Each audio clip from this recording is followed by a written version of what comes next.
Live everywhere. Daily Co's Radio on netrootsradio.com presents David Walton. Kagro in the Morning Show.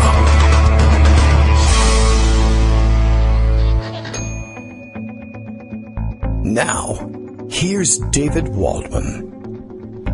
Hey, good morning, everybody. How you doing? It is Tuesday, July 26, 2016, day 2 of the Democratic National Convention in Philadelphia, Pennsylvania.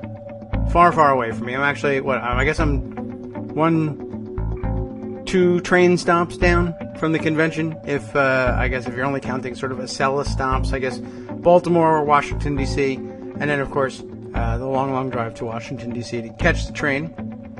I'm not there. Are you there? Hello? Are you there? Is anybody there? I see lots of tweets from people there. Lots going on last night. I actually turned the TV on a little bit last night. I see Vermin Supreme is there. A good picture of him with his boot on his head. It's important to note that that's not Donald Trump. That's a boot, not Donald Trump's hairdo on top of his head. He made it, and we all did. We've made it to another day. Did you watch? I actually did. I watched on delay, of course, because I can't watch anything. It's time to put the kids to bed in the middle of anything prime time for me. They're not old enough yet to both be on their own.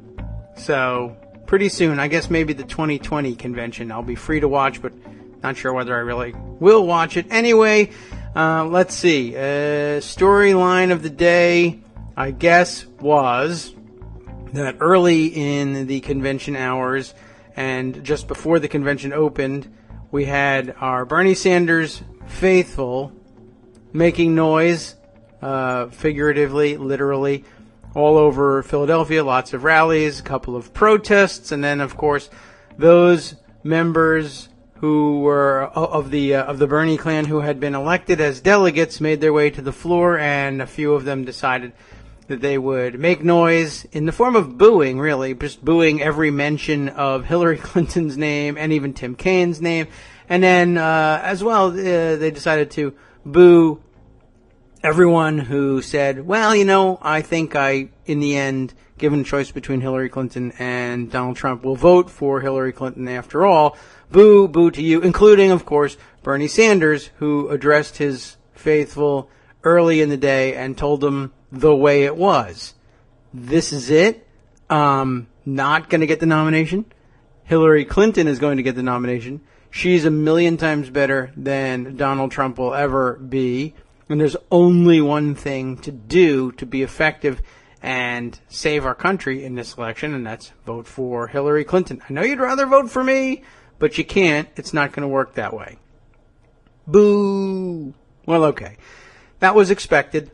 And like any parent, even when they got inside the hall, like any parent, I knew that though they began the day booing, it was 4:30 when they began proceedings pretty much inside of the hall, and it was going to be a good 6+ hours before prime time came around, and there were speakers that we were really, not so enthusiastic about allowing you to boo. I mean, it's going to be allowed. What can you do? And people would hold out and they would boo. But that's a lot of booing. A lot of booing. A lot of talking. A lot of getting tired. A lot of getting dehydrated in an extraordinarily hot environment. It's better inside than out. But literally, you were going to get dehydrated and exhausted. There was no way they were going to be able to keep up the booing at that level. And, of course, the cheering was going to grow in volume just because we were getting to prime time and the big-name speakers were going to be on hand, and the cheering was just going to be that much louder. So it petered out after a while, and it got lower and lower in volume. And it's to be expected. There really wasn't much you could do but let them wear themselves out. But it caused a lot of consternation earlier in the day, but then people weren't watching. By the time America tuned in, it was pretty much done, basically. And there was a well-planned progression to be sure it was out of the way. They lucked out a little bit. I missed one speech I missed that I was sorry I missed Al Franken. Everybody said he really tore it up. He had a good time. Funny speech laying into Donald Trump. But I saw his reappearance with Sarah Silverman later on. And this is where the things began to, I think the tide turned for the evening. Apparently, and this was ad-libbed, they were giving them the stage management sign for hurry it up and wrap up your speeches. To pros like Sarah Silverman and Al Franken, you can do that. And giving them the hurry up sign, look, we want to get the next speaker/act on. And then they changed their mind quite quickly and said, you know what, I changed my mind, stretch it out. They're giving them the sign, keep it going. Anyway, so she wrapped her speech up quickly, but then as a result, it was sort of choppy and stop and go. And when there's dead space, they fill it with boos anytime somebody like Sarah Silverman says, as she did. She made a point of coming out and saying, listen, we're coming at this from different angles, right?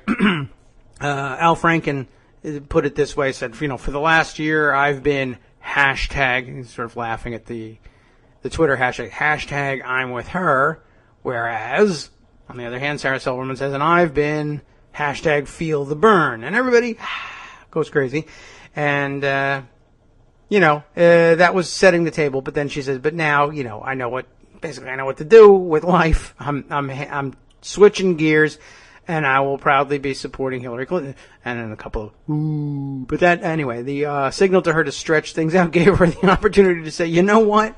While we're being asked to stretch things out, let me just say this. You Bernie or bust people, you're being ridiculous right now. And, it needed to be said. Someone wanted to say it. None of the politicians felt quite comfortable saying it. And even though Marcia Fudge, who had taken the gavel, by the way, from the troubled rocker, Debbie Wasserman Schultz, she took over. She got far less in the way of boos when she didn't. She was a little temperamental about things too. It's rude when you're trying to call the meeting to order to be booing, but I guess people were frustrated. Anyway, by the time this happened, Sarah Silverman laid it down. They were a little bit stunned. They weren't quite sure what to do. They weren't going to take orders from her, so the boos got louder for a minute. Anyway, so Al Franken and Sarah Silverman stood there and took the brunt of it. And then they introduced Paul Simon.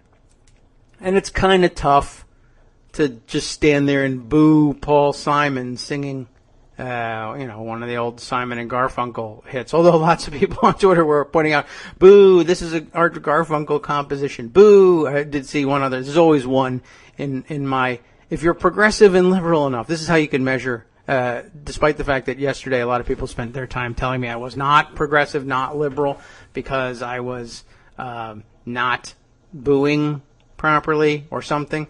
Anyway, you can tell you are in the room with progressives and liberals anyway, even if they don't accept you. If you find comments like, well, you really can't boo Paul Simon, blah, blah, blah, legendary, yada, yada. It's music. It's also hard to boo. Boo, he steals other people's music. Cultural appropriator, boo. Okay, whatever. Anyway, whether you like the music or not, it's just dumber looking to be booing music. So there was the musical interlude. That settled things down. And then guess what? Then I guess at that point we have Michelle Obama coming to speak, and that's hard to boo too. They tried, and she just walked right over it. Plus, she also delivered them a good backhand. For the rest of the night, it was pretty clear that the booing, look, we hear you, we're just not interested, you're not really participating here, whatever. Blah, blah, blah. So, okay, it ended up not being a problem, and you let it peter out. That was the thing to do. There was a lot of anger on Twitter, but who cares? You can vent on Twitter. That's cool. You're not an elected politician. Nobody expects you to, be high-minded and above the fray. You can express your opinion and your frustration just as surely as anybody can boo at a convention. So it worked itself out. I think probably the bulk of it is done. And let me say this. Also, smart decision. I think earlier in the week, the thinking was to have Sanders speak perhaps later in the week, and then it sounded like, oh, well, he's demanding to go on the first night, and he's demanding primetime speaking slot, et cetera, et cetera. And I think in the end that was the wise thing to do, not only for, honoring his position I can't even say in the party anymore, because apparently he's back out of the party. He's going back to the Senate, of course, going back as an independent, because he was elected as an independent. It makes a certain amount of sense, I understand. But on the other hand, there's, I'm sure, a residual feeling of, all right, now that you're done with us, all right. But, it's probably for the best. Anyway, he wanted to get his due, and there is a due here. A lot of people voted for him for a lot of reasons. So he got to go. Well, of course, I guess there were a few stubborn holdouts who booed, because there was even one woman who was screaming, apparently, and lecturing, trying her best to lecture Elizabeth Warren, whose speech I did not catch, from the floor about selling out and da-da-da. And anyway, by that point, they ended up looking ridiculous. Everybody got excited about the speech because it was a good one from Bernie Sanders, and he did what he was supposed to do, and he said what he was supposed to say, and he satisfied the people he was supposed to satisfy. And I think the decision of having him go during the time slot he went, and on the day he went, means a lot less volume in terms of the booing and disruption later on this week, which is really what we'd be looking for. I mean, if it happens, it happens, but there's going to be a lot less enthusiasm about it and for it, unless Vermin Supreme gets on the floor. Anyway, it was interesting to watch, and interesting to listen to, and interesting to watch the battles on Twitter, and including the people insisting it's only a few people, and then although I did have to laugh at the ones who were like, well, it's only a few. They're not representative of Bernie supporters. And, of course, I'm thinking, except in the sense that they've been elected and sent to attend the convention on behalf of Bernie's supporters as their literal elected representatives. But other than that, they're not representative. But I got what they mean. It's very few, and it'll be dwindling in numbers for the rest of the day. Also in Philadelphia yesterday, Armando was there. So I don't know if you saw that. He was walking around with a boot on his head, saying he was Vermin Supreme. How did it go? I should do that next time. You should. Bring a boot. Always bring a boot. You never know. It might rain, and you might want to put it on your head. If I get somebody to put my name in nomination, I'll do it. Okay. Get one of those Bernie supporters that put my name in as Vermin. Bernie Supreme. Yeah, I was in Philly yesterday. Yeah. I arrived midday, more or less. Went to, the little events that they have all around. Mm-hmm. And I walked around the thing. Let me set the scene for you a little bit. If you've been to Philly, and I've only been a few times, I don't know it that well. Okay. But there's downtown Philly, and there's a convention center in downtown Philly, and a lot of hotels, and, Independence Hall, and all those things. Like a city, like a major city. It's a city. It's a major city, yes. Right? And it's got its downtown center city, I think they call it. Yeah. And there's a convention center, and there's events there. Delegate meetings, caucus meetings. I went to a Hispanic fundraiser thing, and then I was invited to go to a Elle Magazine thing at 5, and I was going to go to that. Oh yeah, you and Donald. That was good. And then I meandered out. But in the meantime, I walked around Center City. And all this talk, I don't know how you really had to go look for these protesters, by the way. Let me put it that way. I walked all over, and I literally ran into 3. Television makes it look like they go and find them. I mean, they're all gathered. That's what they do. I think there was a protest area, and they went to look for the people protest. Hey, what do you think we'll find at the protest area? Protesters, yay! Yeah. Well, that's television. That's right. That's what protesters do. That's what television does. And but when you talk about the representativeness of it, I mean, you can find protesters anywhere you want. I found him on Twitter telling me that Paul Simon sucked. So. Yeah, it wasn't vintage Paul Simon, but just having him there was obviously great, and it was an enjoyable interlude in the arena. But let me just to continue scene setting. Yeah. So I'm, it was hot as you cannot believe. It was 100 degrees. Had to be. And, in a city that's all concrete, it all just stays there. So it's like, ugh. Right. So it really was not a pleasant experience being in Philly. And no offense to Philly. I mean, Philly's a nice city. but the weather didn't cooperate. I think New York was 100 degrees yesterday, so it would have been awful in New York. So I'm not starting a New York-Philly feud here. I'm just telling you that it was. Everybody must have been cranky come from the heat anyway. Right. You walk out for 5 minutes and your back is soaked. It's not pleasant. And so there was that. And I just, as I said, to me, if you weren't looking for protesters, you wouldn't have seen them. That's just the reality of that. Now, I do know that there was things early on at the Wells Fargo Center. Let me tell you where the Wells Fargo Center is. It's nowhere near Center City. It's a good 30 minutes south of Center City. To me, on the bus from the shuttles that they had. This is the other thing. You could not drive and park to the Wells Fargo Center. You could only get there, unless you were a VIP, by Uber car or taxi, or most likely most people took a shuttle bus because the Uber cars must have been $50. It was a long drive. Yes, much of the press spent the late evening complaining, worst convention ever because it's taking forever to get an Uber car. Yeah, no, I would expect that. And listen, yeah, in their defense, it isn't the best logistical setup. You and I were at Charlotte 4 years ago together, and that was easy peasy. Yeah, it really was. We were at our hotel, which was a little bit outside town. We would drive in. There was an easy parking garage that we would park in. We'd walk over to the media center where we set up for our show in the morning. And we were 3 blocks away from where the convention was. It was, we were very close. I mean, that was easy peasy. There's nothing else going on in Charlotte. I mean, minus the convention in Philadelphia, it's still Philadelphia. Right. No, listen, I mean, I'm sure people had a great time in Philly, and there's lots to see. I didn't see much of it because I was going to things and talking to people. Right. But I could see why the complaints. That is really kind of a pain. Now, on the flip side, getting in was much easier than Charlotte. Getting into the arena. I don't know why that was. I guess they improved that, but it was much easier. I found than Charlotte was. First night versus fourth night. That could be it too. But we went for the second night. I think tried to get in the second night. And we weren't able, remember that? That was just, I think that was just a failure of something or other. I don't know what happened in Charlotte, but nobody cares about Charlotte. They want to hear about Philly. They were busy manipulating the weather. Right. So, listen, I missed all the early booing that started at 5. I didn't get out there till and I didn't get into the arena till about 10 to 8. In fact, the first full speech I saw was Luis Gutierrez, if you want to know when I got there.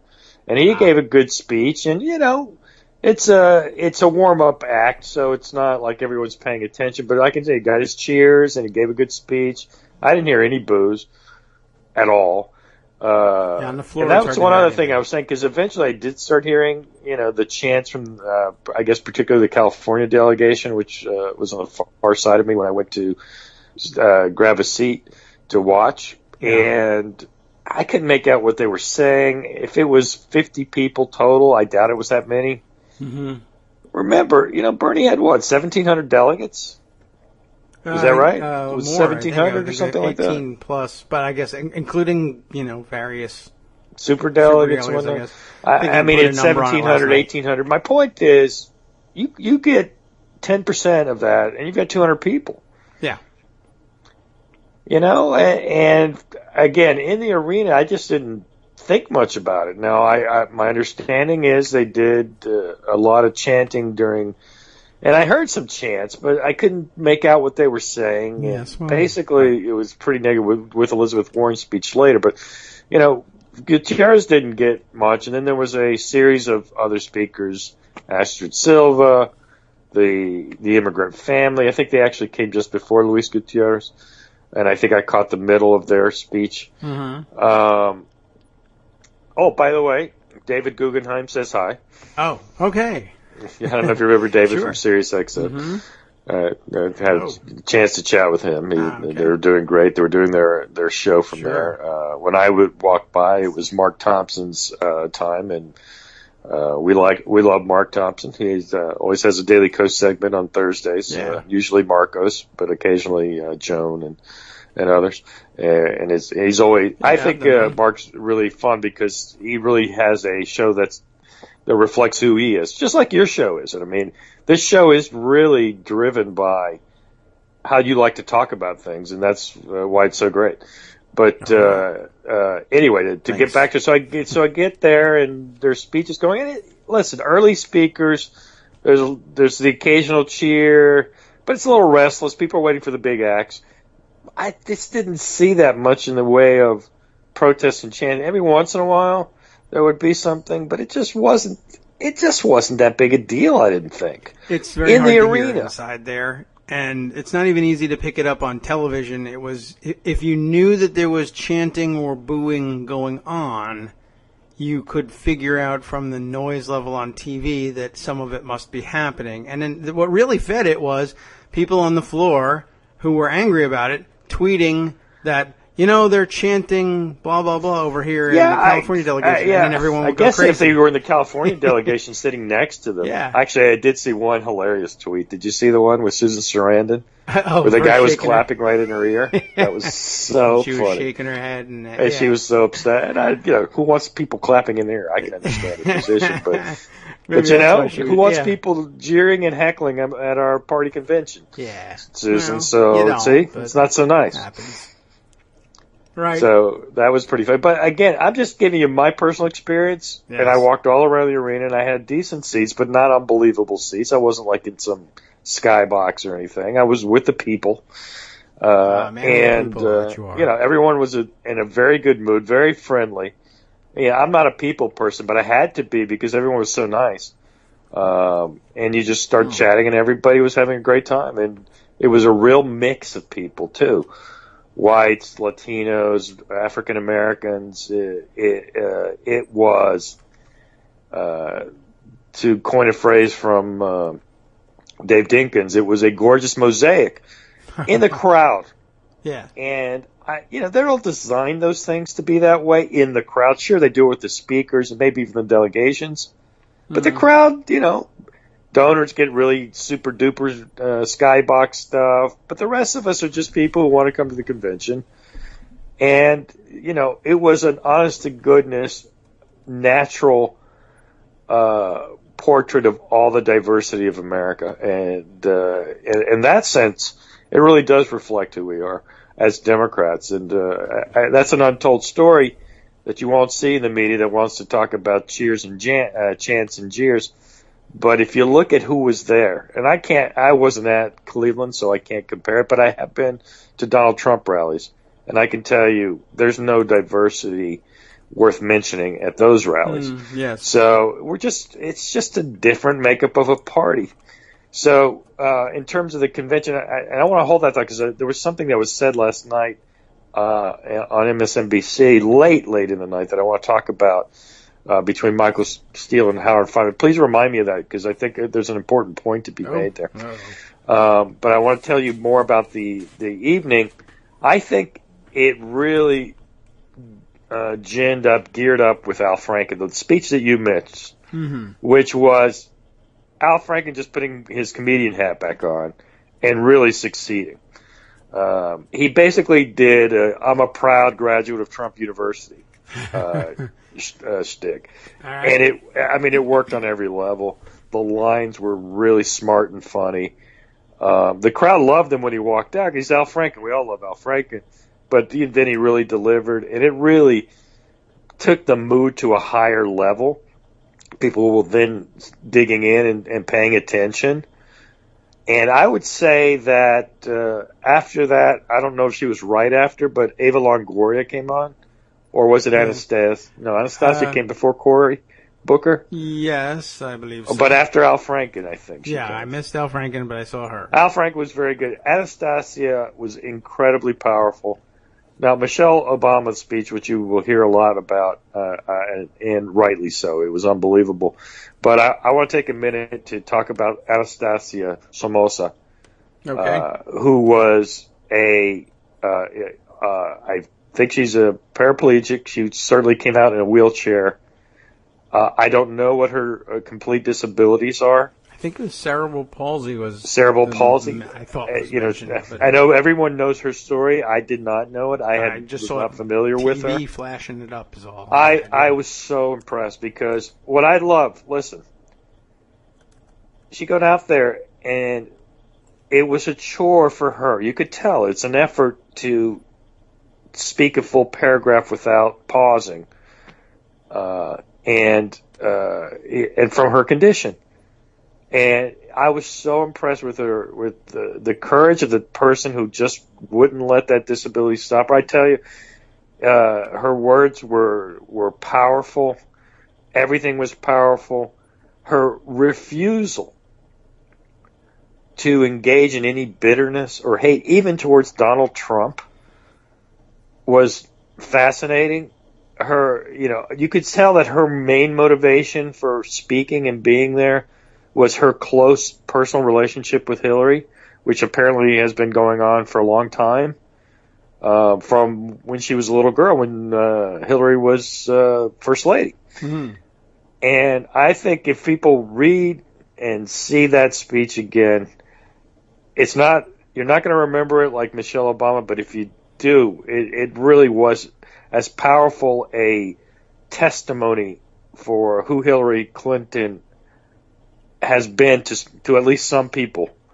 It's really a story that bears repeating. Now, look, there's so many speeches everyone's not going to remember, but I would recommend you watch that one again if you did. And I can tell you, I saw it. In the arena, it was powerful, electric. You had 20,000 people just rooting for her so hard on everything and just really loving everything she said. It was a major moment, I thought, of the convention. And I think it's a shame that reporters aren't seeing that if they're not. Because it's one of the important moments of last night to me. I know at least some of them saw it, and it got mentioned not only directly afterwards, but even a little bit later. I saw a lot of the pundits saying, that was also a pretty clear reminder of the controversy with Donald Trump making fun of it. Before her speech, they played, a video of Trump. Right, yes. Doing one of the most heinous, disgusting things that I think anyone, forget about a presidential candidate, anyone has ever done. Making fun of a disabled reporter. Who does that? Donald Trump does that. Yeah, I don't know. But that was clearly one of the more powerful moments of the whole campaign, and obviously was going to be pretty powerful that night there, too. Everybody got that one. And she didn't say it. Everybody else figured it out. It was easy. Listen, it was a juxtaposition. Yeah. I mean, there was not an accident. It's intentional, sure. But she didn't dwell on Donald Trump. She dwelled on Hillary Clinton and Democrats in helping disabled people be, what was her phrase? I know Hillary sees me. Yes.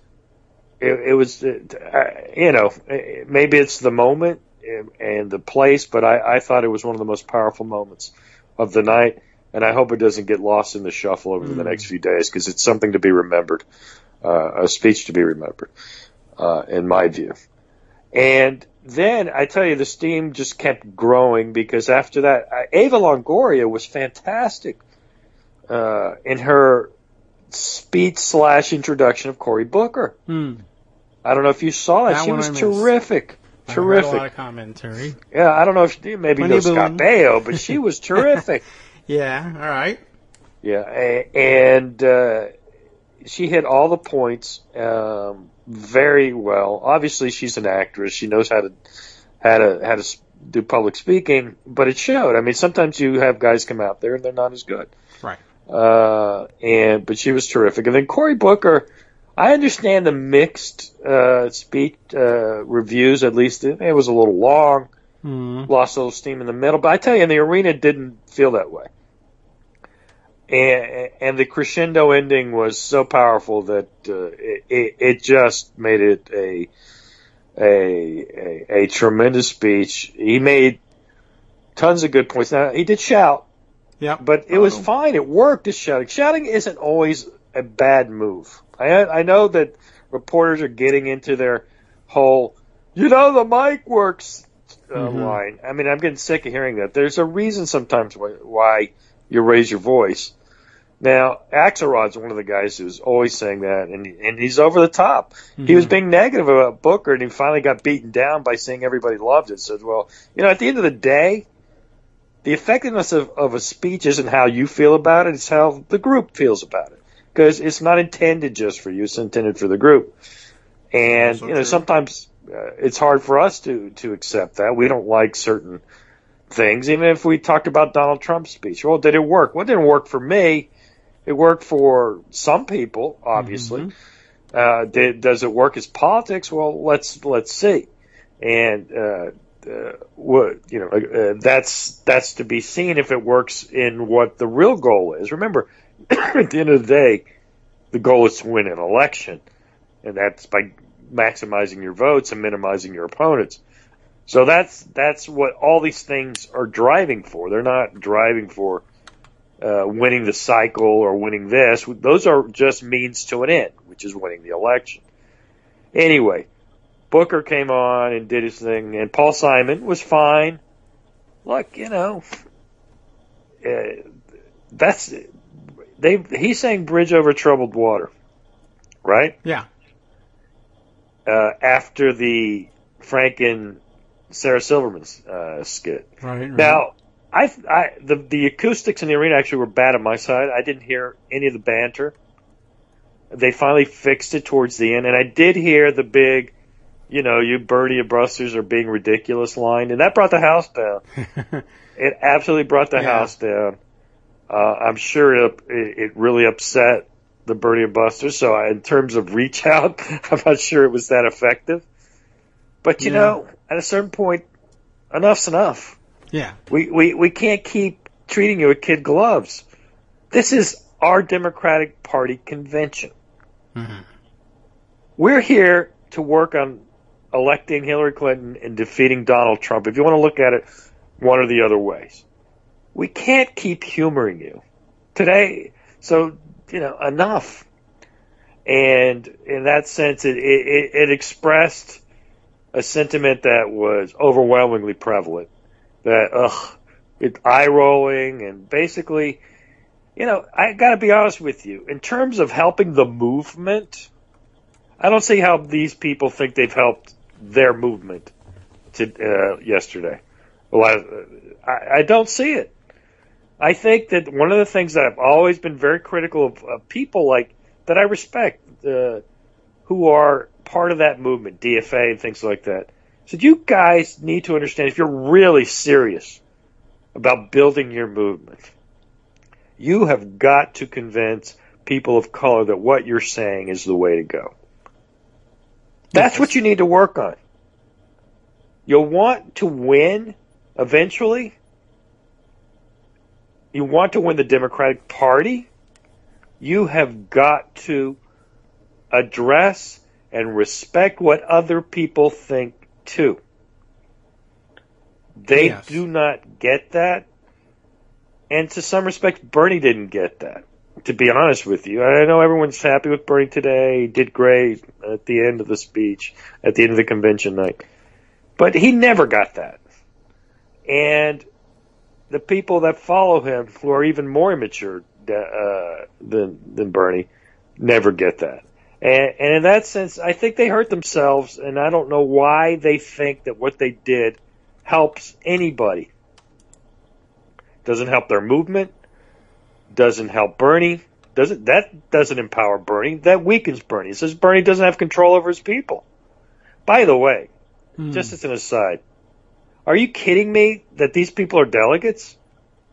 Well, in some cases, yeah. I mean, certainly those who were on the floor during the night sitting with the California delegation certainly probably were. Not all of them. I guess you could still have some guests in there, but that says a little something too, to have your guests sitting in with the delegation and booing. Well, whose guests are you? I was shocked that, and I don't know why I'm shocked, because I guess I should have known this.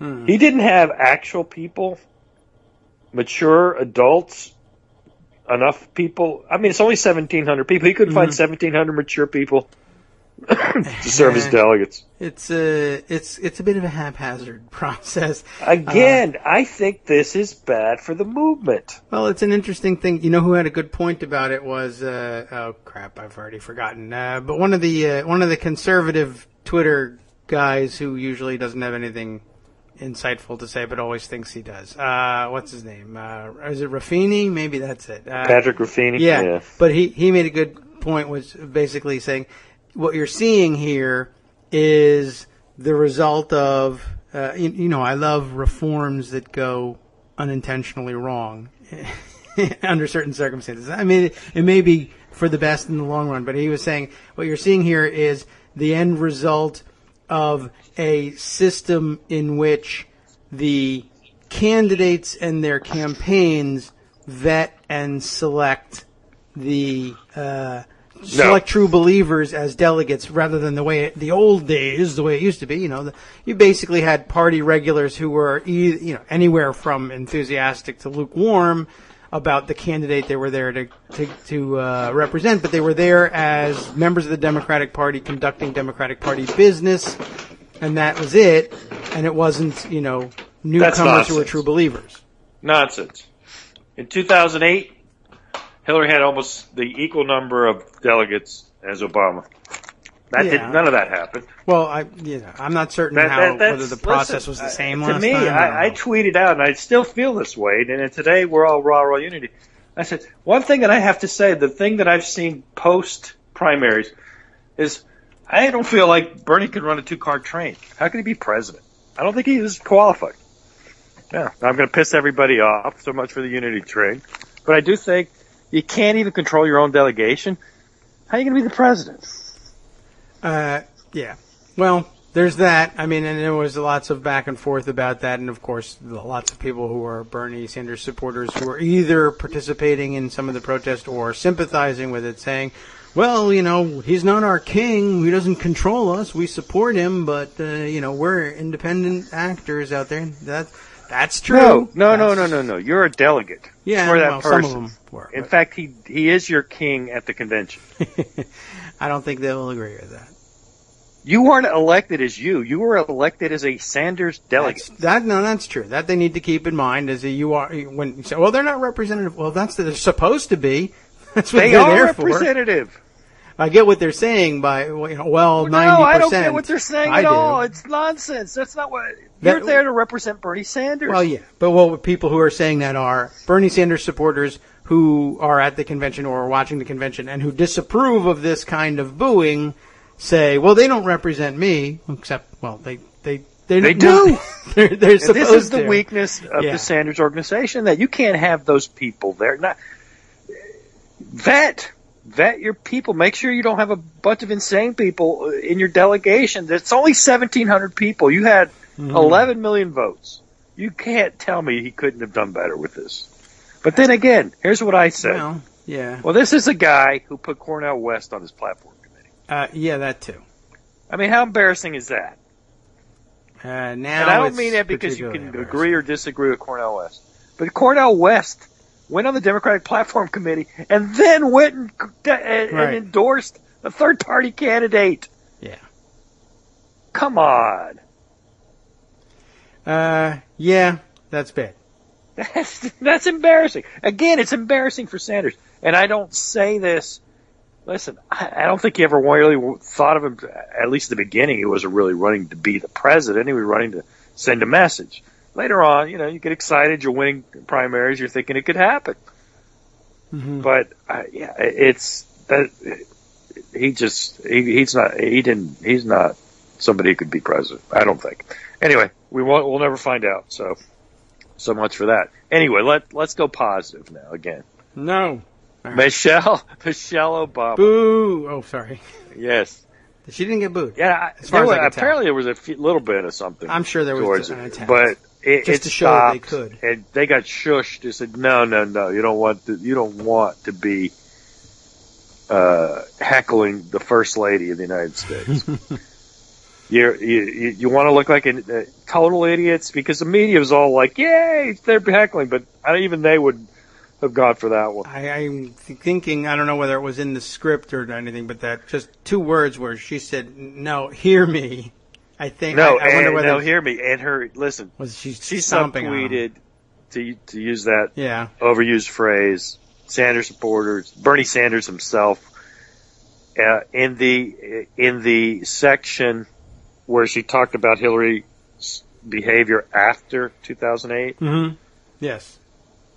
Knew that it was bigger than her, came together, served the country, et cetera, et cetera. That was a direct rebuke. She didn't mention any names, but we knew who she was talking about. Yes. By and large, I got to tell you, didn't you think, at least reputationally, the feeling was Michelle Obama didn't really like Hillary Clinton going into this speech? I don't know. I didn't really have anything, but I guess I. You hear stories. Valerie Jarrett hates the Clintons. Yeah. And she's obviously great friends with Michelle, and Michelle, whatever. I could see. I don't know what I expected. I expected a First Lady type speech. Yeah. That talked about this and that and the great things we've done, and now we need to, sort of perfunctory, a little more perfunctory.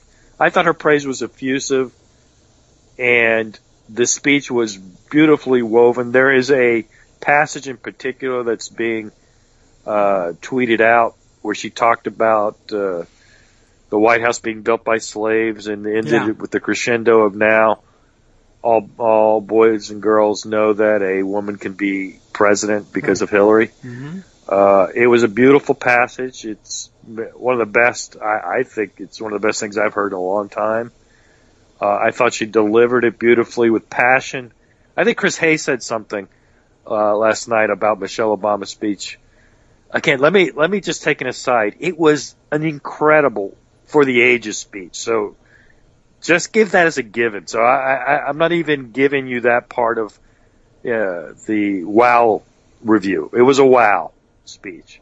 Yes. I thought Chris Hayes, for me, this was my reaction, captured as well. He said, Michelle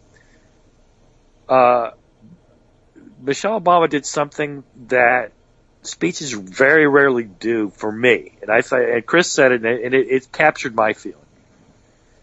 She made me believe that she really admired and thinks it's very that Hillary Clinton's a great person who can do great things for us, yes. And that she really likes her. And I have to tell you, I didn't think that was true before her speech. That's how Chris put it, and that's how I felt. I said, look, I'm sure there's some mutual respect, but I didn't think there was any special effusive strong feelings between them.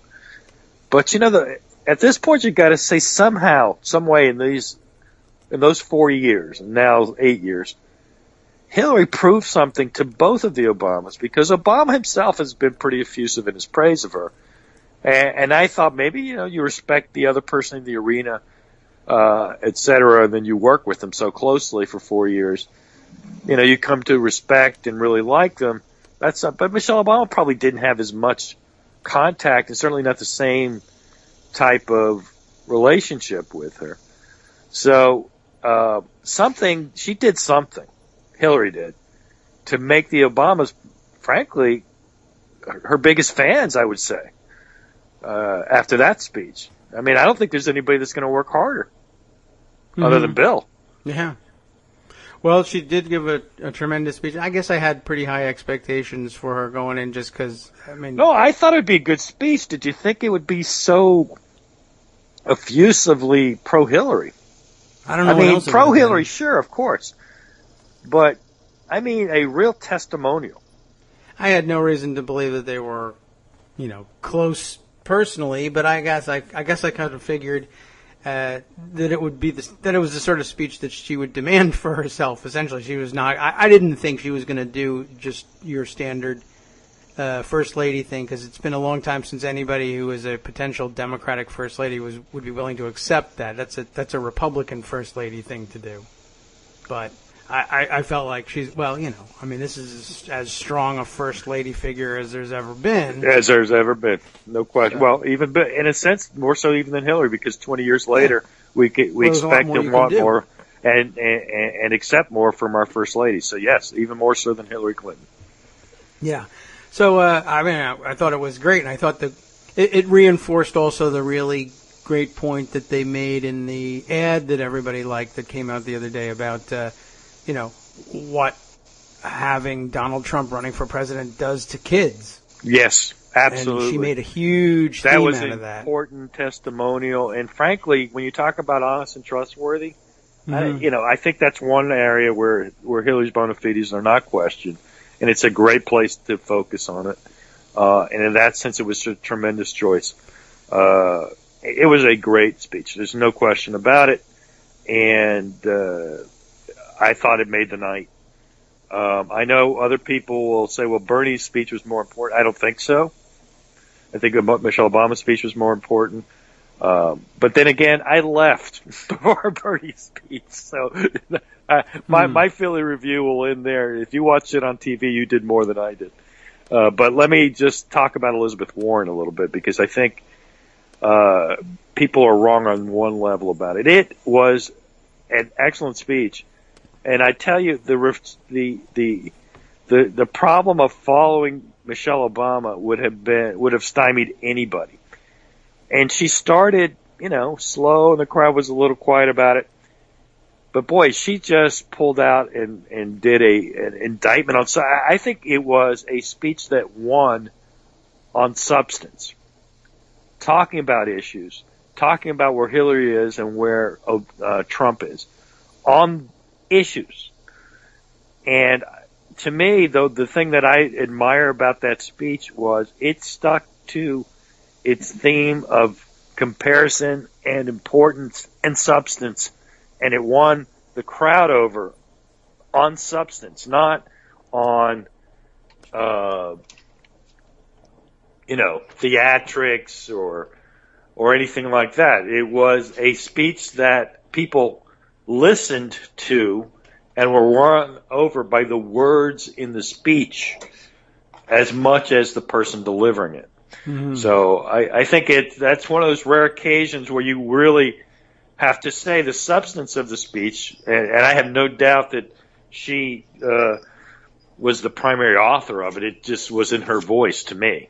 I thought was the most important part of the speech, and that's not often what you say. Listen, Cory Booker said a lot of things, and some of them were substantive, but his strength in the speech, particularly in the end, was the crescendo, the Maya Angelou quote, the "We will rise," the love Trump's hate. Those kind of traditional speech mechanisms that get you up the "I have a dream" type of stuff. Warren was about the substance, and as I said, following Michelle Obama, but she got the crowd. I was in the arena, and she got the crowd with what she was saying, not how she was saying it or who she was saying it about. It was really about the issues she was talking about and what a Trump presidency would mean for them and what a Hillary presidency would mean. So I thought she was great. I was walking out when Keith Ellison was introducing, so I heard part of it. But Bernie I did not hear. So if you want to fill in that last blank on Bernie, because then I want to go to one thing about analysis of these things that I heard last night from on MSNBC from Michael Steele's discussion with Howard Feynman. That I think is really emblematic of some old thinking versus new political thinking. Well, I'll say this. I thought it was an okay speech. I'm sure that Bernie Sanders fans enjoyed it a lot more than I did. The thing that everybody, I think, noticed, because it was impossible not to, and I guess this is really the stamp that the speech left, was that he got this enormous ovation right at the start. He couldn't start his speech for like 5 minutes. I think there was actually 3 minutes of sustained applause and cheering and him saying thank you and kind of trying to stammer into the speech to get it started. And, even like a sheepish grin and waving people down like, okay.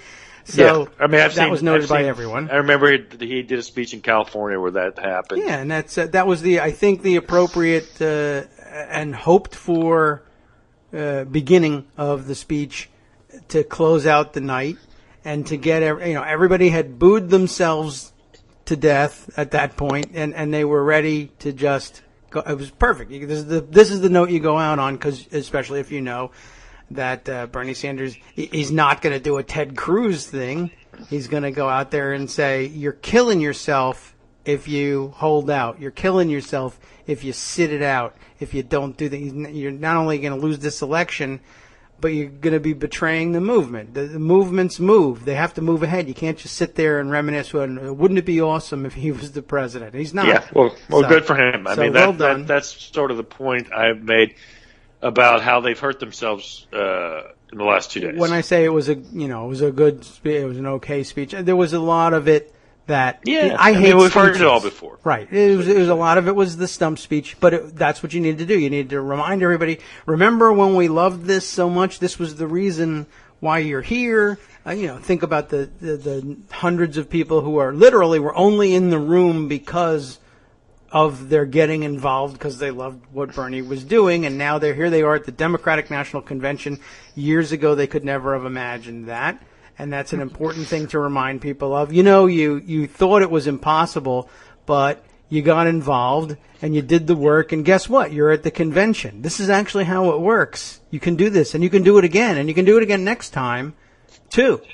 And and then of course, and here's all the things that excited you and brought you here. And for somebody who hates speeches like me, that I'm a bad example. But to hear inequality, I know, but it can be done well and it can be done poorly, and he did it well. Good.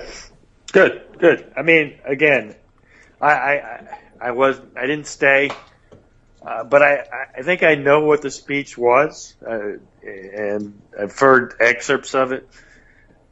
It just was. Hopefully, he'll persuade some.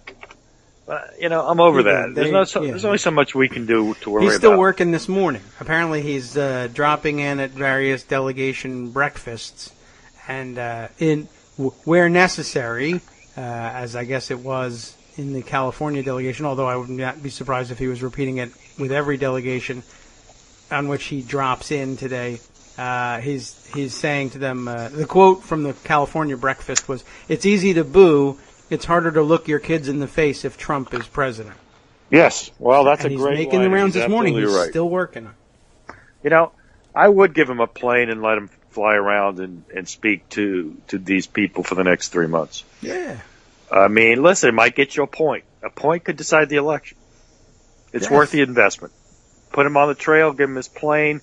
Let him go make speeches where you think where he can shore up support there. If he gets this 1% more vote, then it's $10 million well spent. Mm-hmm.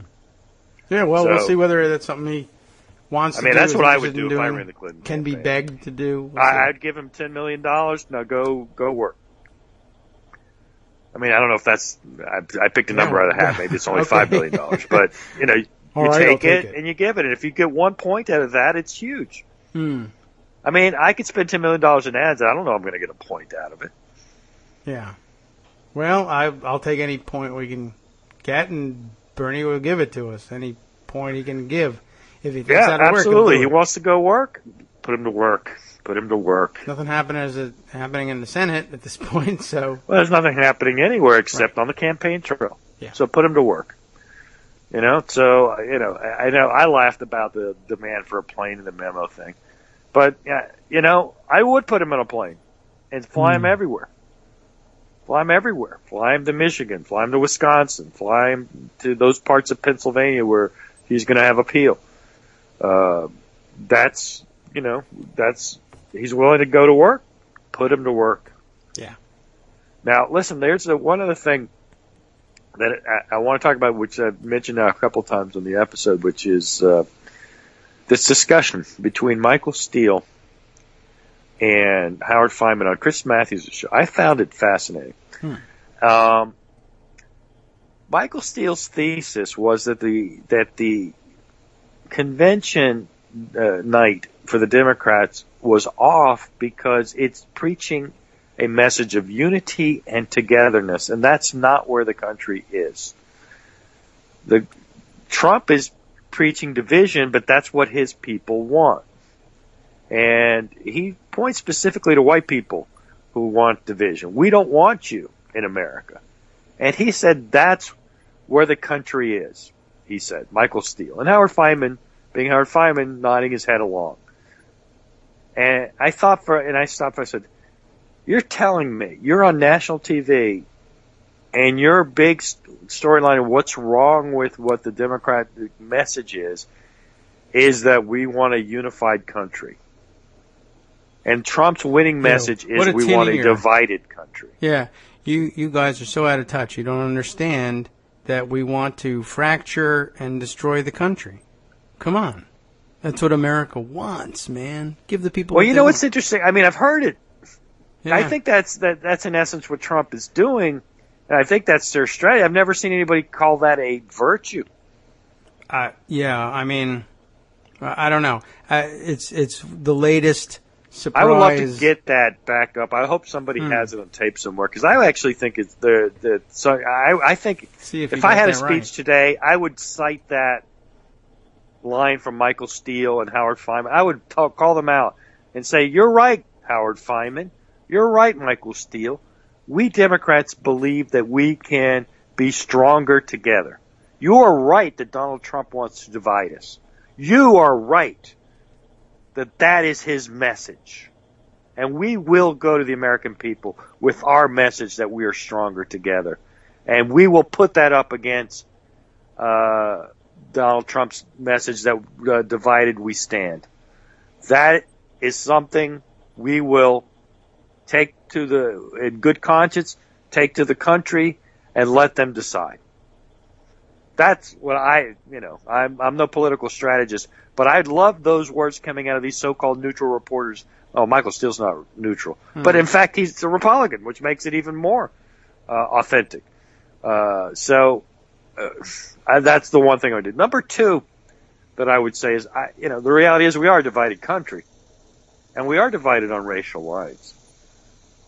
And it's amazing to me that someone is still preaching the white men can win elections alone in the United States, or white people can win elections alone. Listen, unless you're getting 70% of the white, I think the number's 65. If he's not going to get 65% of the white vote, I think unless you think the electorate has changed dramatically, as political analysis, that's just bad analysis. And it's funny because Tweety said, Tweety is Chris Matthews for those who don't follow. Tweety said, did the math. So wait a second. So if Hillary gets 90% of African Americans and 75% of Latinos and wins women, I don't see the math here. And he's right. The math, certainly in the long term, is not in Trump's favor or the Republicans' favor. This is what their 2012 autopsy was about, right? Yeah. Their autopsy of 2012 was, we can't win this way. Right. And here these two guys are saying this is how you're going to win this year. Because that's where the country is. And I guess in Michael Steele's mind, the country is white men. And that's, it really is an Obama coalition versus a Trump coalition argument. I'm going to bet on Obama. And frankly, we have no choice but to bet on that Obama coalition as Democrats. We're not going to get white men. We haven't gotten them for 50 years. Since the Civil Rights Act of 64, we have lost white men always. Mm-hmm. So, I mean, we don't really have a choice. But I thought, usually pundits, they shy away from saying, Republicans, openly like that, or they're preaching division, and that's where the country's at. I've never heard it said so starkly as political analysis, without any tut-tutting, and it was amazing. Well, yeah, it really is. Although I guess I guess I never really expected anybody to say it either, like you. But I guess it's somewhat less surprising in the wake of the time that they have spent. I guess among the analysts celebrating voter anger all of a sudden when voter anger went well. It used to be the case that when voters were angry, when they were Democratic voters, it was political death. You can't be angry. You can't win as an angry candidate. Remember, you have to have an optimistic message. Right. Reagan always had a sunny.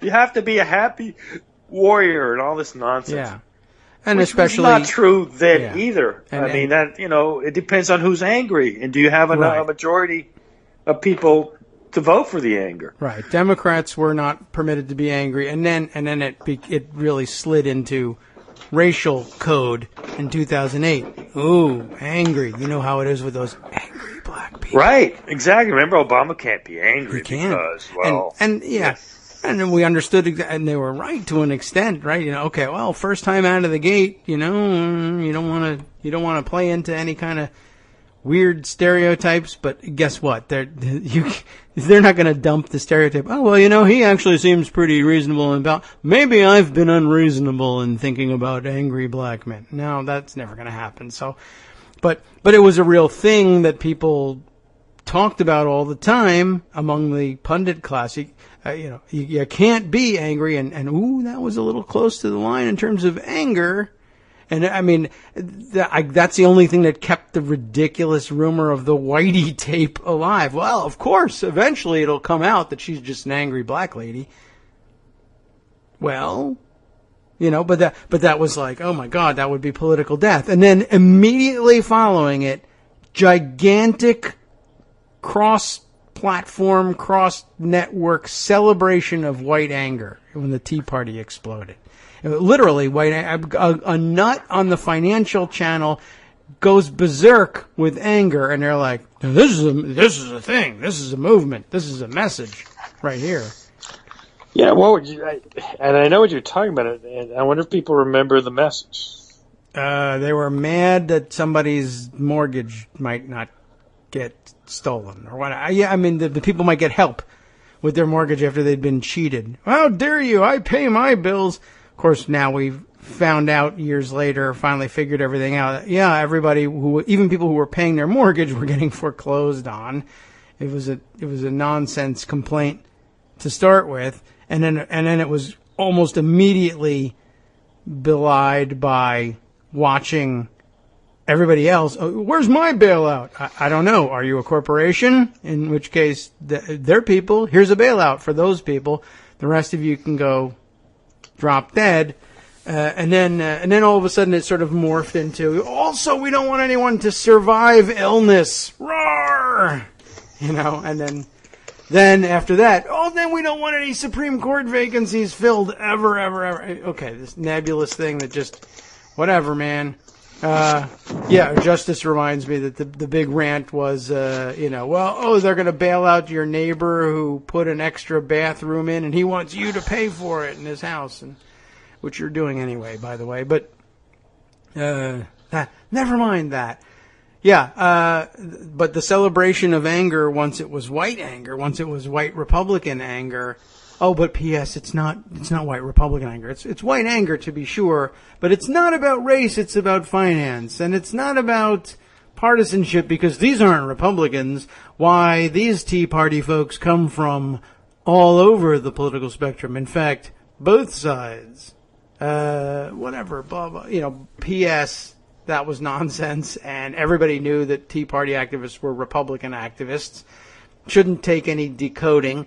And in case you missed it somehow, everybody who was active in the leadership of the Tea Party is on staff by now. If they weren't already for Romney, they're on the Trump staff. but he's a different kind of Republican. No, he isn't. Same guy. He's crazy. He's personally nuts, but he's a Republican through and through. Well, yeah, when you're a Republican, you have to do certain things, certainly to win the presidential nomination. I actually think Mitt Romney, while I disagree with much of his policies, is not a bad person. When he was Massachusetts governor, I think that's probably who he was, more than anything. But listen, that's water the bridge. Donald Trump's who they nominated, and he's their id. This is the angry voter, the angry Republican voter, and it was good enough to win the Republican nomination. I mean, what we have to try to make sure is that it's not good enough to win the presidency. Yeah.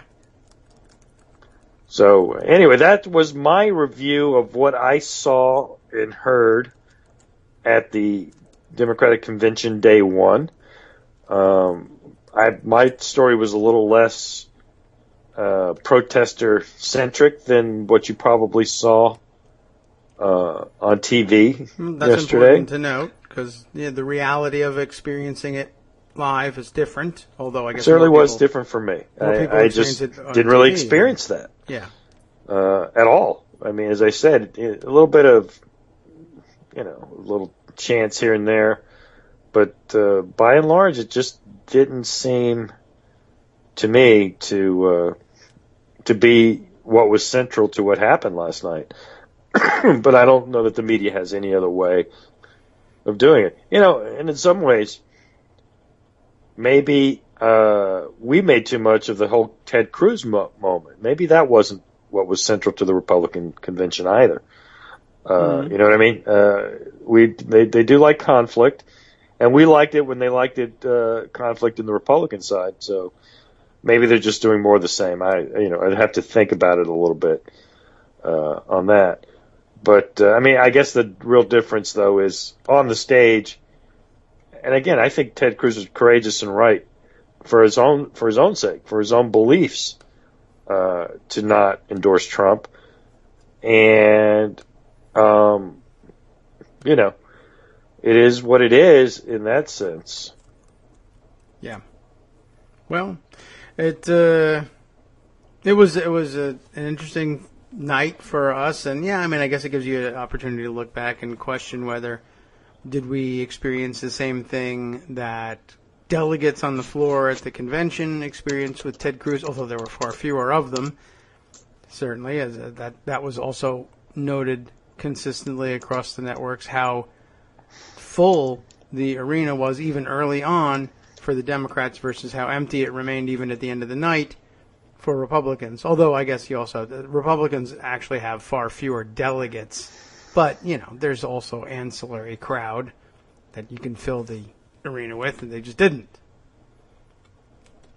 Anyway, it was a night. And by the way, I have this note here. One of our listeners, Maureen, says that her understanding is Michelle and Hillary are in fact quite friendly. Apparently so. That's interesting. So she put it this way: they're gal pals, which I don't know. Listen, that was news to me. Maybe I've heard too much about Valerie Jarrett, and maybe I believed too much of that nonsense. But it says she's saying that Michelle gave a private invite to Hillary and I guess under a dozen other women for a private 50th birthday celebration at one point. The Obamas and Clintons socialize privately and spend part of vacations together each year in the Hamptons, which only makes it sound. I know. What percenters? Like, wow, how dare I can't believe it. Yeah. But of course, what they're really complaining about is they let Negroes next to me in the Hamptons. Good. Well, anyway. I did not know that, and I'm not sure how anybody would have necessarily have known that. I don't know why. Certainly, I'm telling you, I have rabbit ears on these types of things, but I know Jarrett famously did not like her, at least by every published report, and she didn't really go out of her way to refute them. Yeah, well, it can be different, too, as between the principals in a fight of some sort, like the nomination fight in 2008, versus close staff to those principals who feel things very personally on behalf of their bosses and for themselves, And, I mean, a lot of times the people who rise to the top to become the principals are the people who often say, all right, I need to learn to compartmentalize and put aside. I fight hard, but if I obsess, I'm going to ruin things for myself and everybody I'm fighting for. I got to put it aside. But staff can professionally retain grudges. And that's really a lot of times what they're there for. You retain this grudge for me. I can't be seen doing it. I can't be distracted by it.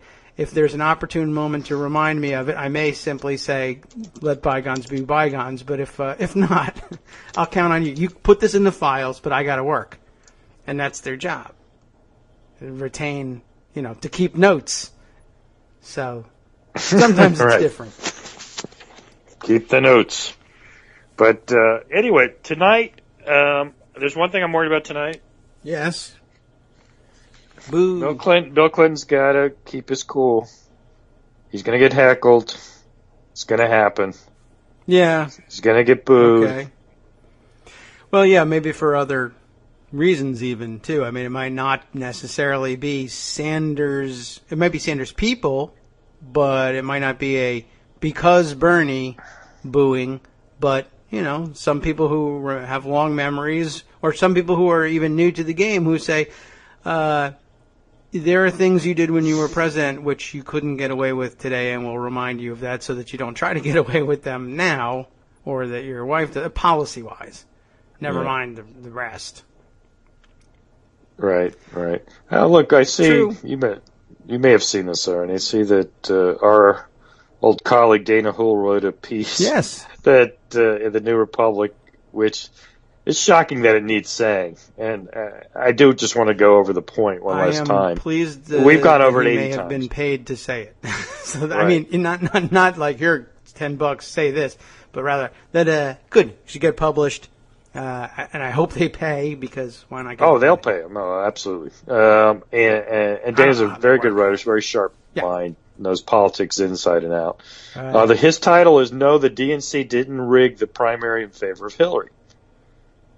Yeah. And I don't know what he's talking about, but the reality. I mean, he goes in about some bigger problem. I don't know about the bigger problem. I'm just going to go with the headline for a second. Uh-huh. The DNC is not capable of rigging a primary. They don't have the power to rig a primary. Or let me put it to you this way. If they had that power, and maybe they did there's two things they could have done that they didn't do. Mm-hmm. They could have said, Iowa and New Hampshire, you're not going first. Yes. That might have been nice. Right? Right. Yes. Those are things within their power, yes. That's the one power that could have been rigging it. And they didn't do that. The number of debates is the stupidest argument ever. First of all, Hillary was better than Bernie in debates. Every single one. In the beginning, in the early ones, she destroyed him. Destroyed him. Hmm. So what? She needed a few more destructions in October? That would have made all the difference? I mean, in some ways, you'd say, listen, Bernie was able to perform well because he wasn't pushed into debates. So this notion of the debates helping Hillary is just ridiculous. But let's just talk about votes. Each state runs its events. And to the degree that it's not a state government function, there are caucuses. And those caucuses were favorable to Hillary. If they wanted to rig the thing for Hillary, they should have said any state that doesn't have a primary and has a caucus only gets 50% of its delegates. Mm-hmm. Which, by the way, is a rule that I would propose, just for the record, because I hate caucuses. I think they're anti-democratic and they're unfair and they don't reflect the will of people, as a general matter. But as a specifically rigging for Hillary matter, caucuses should have been discouraged. They were terrible for her, relatively speaking. Yes. Well, I don't think that. Well, really actually, data says almost everything I just said. Let me just read from it. The main problem was the notion that the DNC rigged the results for Clinton, and that it requires one to assume the improbable. The DNC had no role or authority in primary contests, which are run by state governments. Clinton dominated the primaries. The DNC, through state parties, had a bit more influences over caucuses, where Sanders dominated Clinton. Mm-hmm. So the reality is, how to fix it? Fix the caucuses. They clearly didn't do that. No. And they certainly didn't discourage caucuses. And they let Iowa and New Hampshire go first. Of all the powers that Debbie Wasserman Schultz ostensibly had, and the reality is she had none. She wasn't going to decide any of those things. She didn't exercise them. Mm-hmm.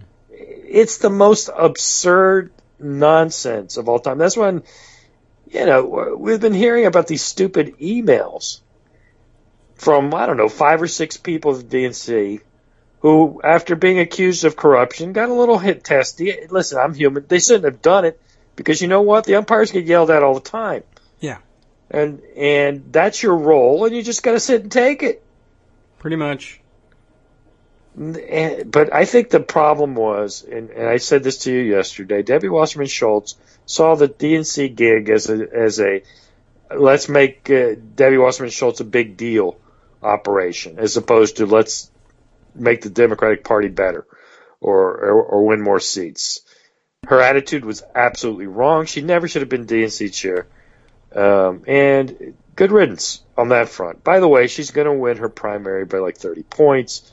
I'm sorry to say, for those Tim Canova fans, if you know her district, she is going to wipe the Sanders-supported candidate out. Uh-huh. Bernie got 30% in that district. What do you think Canova's going to get? I don't know. I got 25, something like that. It's going to be a 40-point blowout, in my opinion. We will see. Yeah, I mean, okay. We'll wait.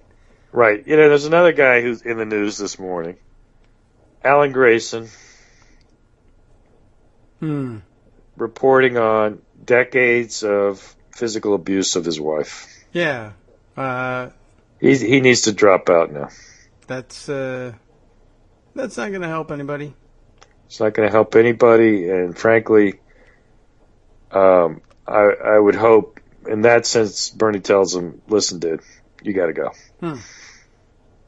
He's not going to win anyway, but, you've got that history in our party. I mean, no. Can't have it. Yeah, all right. Well, Can't have it. I mean, either explain that it's not true or go away. Yeah, all right. In my opinion. I think you'll find a lot of people who agree with that. Yeah. There are a lot of, it's going to be tough because there are a lot of people who have a lot invested in Grayson, but, this happens with some frequency. You find out that people that you supported politically disappoint you in ways that are insupportable, and then you say, wow, I was caught by surprise by that, but thankfully, that's not me. I can separate myself from that person. If it's true, then fine. This isn't adultery. This isn't infidelity. This isn't an affair. Right. We're talking about physical abuse. Yeah. And like anything, you want to get to the bottom of it, but sure. It's okay if he's got an explanation and it's untrue, then shame on the people that spread the story. But let's hear what he's got to say. All right. We'll see. Okay, one final thought. Yes.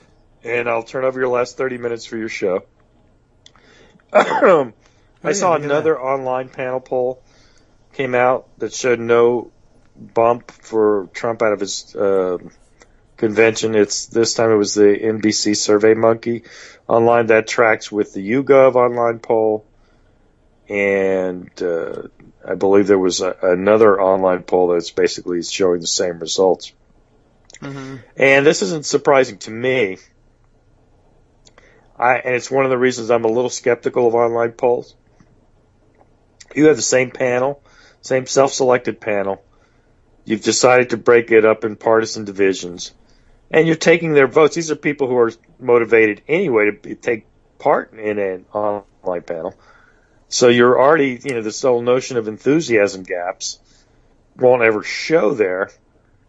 And it's when people who are for Trump are going to be for Trump. People who weren't were even more so not. People who are still undecided, for me, it's hard to believe anybody's undecided, but let's leave it at that. You're not moving people. And it goes to my notion that this election, more than any other of recent memory, is less persuasion of undecideds than persuasion of your voters to get out there and vote. And I'm encouraged in two ways on that. Number one, we're running against Trump, and I think at the end of the day, that's going to be a big motivator for Democratic voters, enthusiasm. And number two, just in the simple nuts and bolts and mechanics of running a campaign, I think Trump still doesn't have one. I don't know that he has voter lists. I don't know that he has the mechanisms for getting the vote out. And, you think that's not a big deal, but it's a point or two in a race. And you saw that in 2012 with, frankly, a well-funded campaign. Mm-hmm. Yes. The Romney campaign may have had its flaws, but they certainly had the money to run a campaign, and Trump just doesn't have that. So I think that there's a lot of things that point, I think, to a positive result at the end of the year, in November, and I do think that we got work to do. Certainly in this convention, we have a big speech tonight, and I'm really hopeful there's not an incident tonight with Bill Clinton. And it's a shame that I think I have to worry about that. But I've seen Bill Clinton lose his cool too many times now, and I think he's lost his fastball and he was never the most disciplined person. He seems to be a little bit more undisciplined. I think that's a slight worry for me, and maybe I'm being foolish about it, but I hope somebody in the campaign is as worried as I am to make sure it doesn't happen. Then we have the President of the United States, our most celebrated orator in politics today, though it probably should be his wife. But certainly we would expect great things from him. I also think that there's two speeches that are going to be interesting, and they're good media speeches. It's not going to do anything for Bernie Bros, and maybe even for Democrats. But Mike Bloomberg is endorsing Hillary and making a speech about it. I think that's a big deal. I don't think it's tonight. I think it's Wednesday. And the other is General John Allen, recently retired general who ran the operations in Central Command, which is where we do most of our fighting against ISIS and Al-Qaeda and Hezbollah and the Taliban. And I think that's an important moment as well for the media. For us, I think a moment to watch, and the one I certainly will be watching, is at 8 o'clock tonight, the Mothers of the Movement will be speaking. I think it will be powerful, and I think it will be a highlight, and that will be important to the base of our party. All right. Here's some good news for you. Greg says you're doing very well, and he can't find anything you're wrong about. That's hard to believe. I You know. got to be wrong about something. Boo! I don't know what else to do. I can't accept that. Now that Greg doesn't think I'm wrong, I'm pretty sure I'm wrong about something. I screwed something up somewhere along the line. Very good. No, I'm glad he's listening. Yeah. Listen, if he can listen, Enjoy why can't he vacation. come on and talk? Oh, he's on vacation. He's resting his voice. All right. I would too. It's nice to be able to just listen once in a while and to enjoy your breakfast as opposed to trying to eat it on the air like I do. That's true. That's true. I have a piece Anyway. of news for you before you go that I think you will enjoy. Chris Salissa breaking this piece of exciting news. The I don't know what you would call him. I guess the creator of the act. Remember the USA Freedom Kids that performed at the Trump rally? Oh, God. Yeah. One of the most ridiculous things I've ever seen, except, okay, they're kids. But there's a grown-up behind it. That's kind of disturbing. Anyway, guess what? He's suing Trump. Donald Trump will stick it to anybody. The preteen cheerleader America girls, the Harlem Globetrotters. That is hilarious. Or I guess Harlem Globetrotters doesn't really quite fit. It's the uniforms I'm thinking of. But I'm really more Evel Knievel than Harlem Globetrotters. The Washington Generals. Yes, perhaps that better.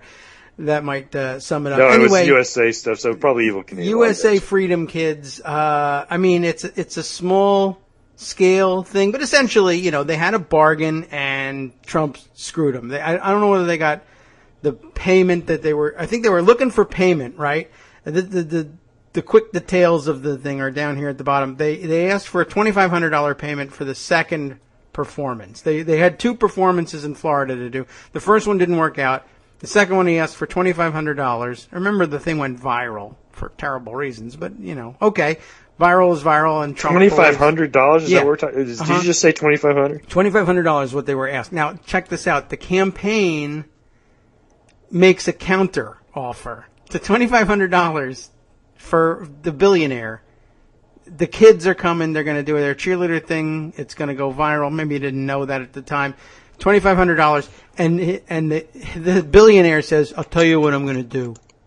Instead of that, what's the counteroffer? $2,000? $1,500? No, the counteroffer is, instead of any money whatsoever, I will give you a table beforehand where you can pre-sell albums of your performances." And they thought, all right, well, maybe we'll make more than $2,500 in sales. I don't know why they would imagine that would work. Anyway, so that's the counteroffer. How about no dollars and a table? Okay, we'll take the table. Terrific. It's a deal. Show up in Pensacola. So they show up in Pensacola, and they're like, where's our table? What? Screw you, table. So there was apparently total chaos. They weren't able to do anything. They couldn't make any sales because there's no table. They couldn't find anybody to give them a table or even show them a place to set up. So they just go right to the performance. They give the performance. And then basically, like, well, since we didn't get the table, we want the $2,500. And they were like, to hell with that. So they didn't pay him anything for this. And now the guy is suing for some kind of compensation for all of this. All over $2,500. Yeah. The guy's unbelievable. There's your billionaire. It's just, even I believe he has $2,500 in his pocket. I would think so. There's probably, $2,500 worth of drinks and peanuts on the plane. To offload the bottled water and peanuts. Whatever. Give him a chair, one of your chairs from the interview. He's pathological. Yeah. I'm sure it wasn't him, doing the dealing, but you take your cues from the boss. Of course you take your cues from the boss. It's not like he hasn't done it before. So, anyway, I find that all right, this is a low wattage 10 o'clock that I just saw the schedule for 10 o'clock. Bill Clinton remarks, introduction of film, actress Meryl Streep, and there will be a performance by Alicia Keys. No Scott Baio there. Yeah, that's true. I tell you, it's just embarrassing. But, all right, I'm going now. It's 10:35. You've got 10:32, sorry. I'll take it. You've got 28 minutes to talk about, I think you got to keep talking about the convention, but maybe you'll find something else to talk about. All right.